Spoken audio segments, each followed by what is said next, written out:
Hello co-spoilers. Welcome back to another thrilling episode as we dive into the captivating world of movies. Together, we'll uncover new cinematic gems and indulge in the guilty pleasure of wasting our time on things that truly don't matter. Anyone watched this movie bit? This is where we try to induce a serotonin into your system to continue living as my other fellas got knocked out of their home, and this is us saying we can do this bare knuckles, right? Oh sorry, my bad. This is nothing, just continue watching the movie review. Only one person in the troubled family in the movie, This Is Where I Leave You, is somewhat happy in life. That would be the little kid who is learning to use the toilet and likes to bring his small toilet outside and do his business while enjoying the views of Westchester County. His calm and peaceful way of using the bathroom is better than when others complain too much. This could also be the reason why Shawn Levy, the director of the Night at the Museum movies, uses the word sh a lot in his first adult comedy. It could also mean, the child is the most grown-up person shown on the screen. Otherwise, it is just a lot of complaining and arguing, all done in a way that is hard for people to connect with.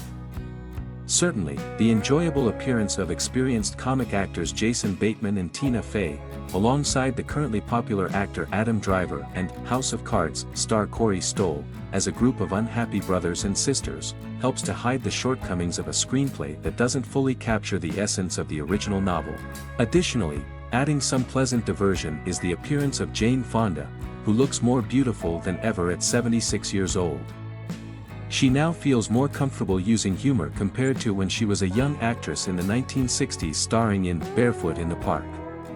She is very strict as a momzilla, who wants her children to come together and mourn for 7 days after their not very religious Jewish father's death.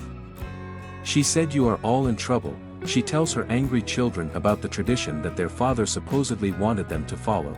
Hillary is a child therapist, and she talks a lot about personal things, like her late husband's abilities in the bedroom, to anyone who will listen.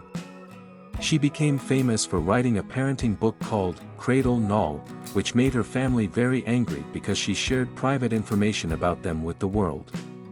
In the meantime, Faye's Wendy is a sad stay-at-home mom of 2 children, including the mentioned child who poops a lot. Her husband is very focused on his work. Wendy disagrees with her mother's desire to keep traditions and points out that her mother is sitting in the exact spot where they usually put their Christmas tree. Somehow, Fonda still remains dignified even though her character's recent breast enhancement surgery becomes the target of jokes too many times. Some actors aren't as fortunate. Everyone has one main problem to focus on, but Bateman, who was the narrator of the novel, has a few extra problems and also gets physically knocked down multiple times. His overly meticulous radio producer in Manhattan has been feeling down ever since he found out that his wife prefers to have sex with his boss, who is a disrespectful and crude radio host, Dax Shepard, instead of celebrating her birthday by blowing out the candles on her special cake.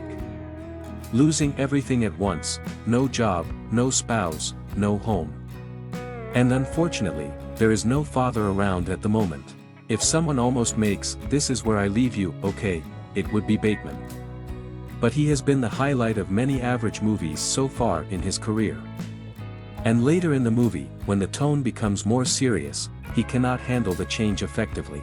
Regarding the other actors, Stoll plays Paul, the older brother who feels bitter about things. Paul chose to stay near their family and worked with their father in a business that sold sports equipment. He and his wife Annie are very eager to have a baby, even though they might have difficulties getting pregnant. They try to have a baby every opportunity they can. The fact that Annie and Judd used to be in a relationship makes Paul even more angry. In these kinds of movies, there is usually a character who stands out from the rest, and in this case, Driver plays that role as the youngest child Philip.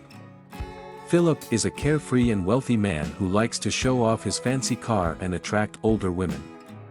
One of these women is Connie Britton, who plays a successful therapist, similar to Hillary. This hints at some themes related to a complex called Oedipus.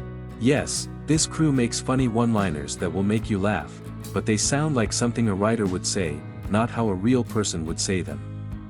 Conflicts become more complex and less exciting when Judd's separated wife and former boss get involved. As people bring up old arguments and past romantic partners make themselves known, you can easily guess what will happen next. That is, except for a big surprise at the end. Because Jonathan Tropper made the movie version of his own popular book, he can only be held responsible for any problems with it. The last name of this difficult group of people has been changed from Foxman to Altman, possibly because it refers to a famous filmmaker known for creating long movies with large casts. If this were the case, This Is Where I Leave You would likely be the outcome if Robert Altman ever wanted to create a TV comedy series without subtlety. A show that would have been stopped after one season. These types of movies have been made for a long time, starting in 1938 with You Can't Take It With You, which won an award, and continuing with August, Osage County, last year. It is challenging to make this type of movie. Levy did well for attempting something new. But the next time he makes a movie for grown-ups, he should put in more effort.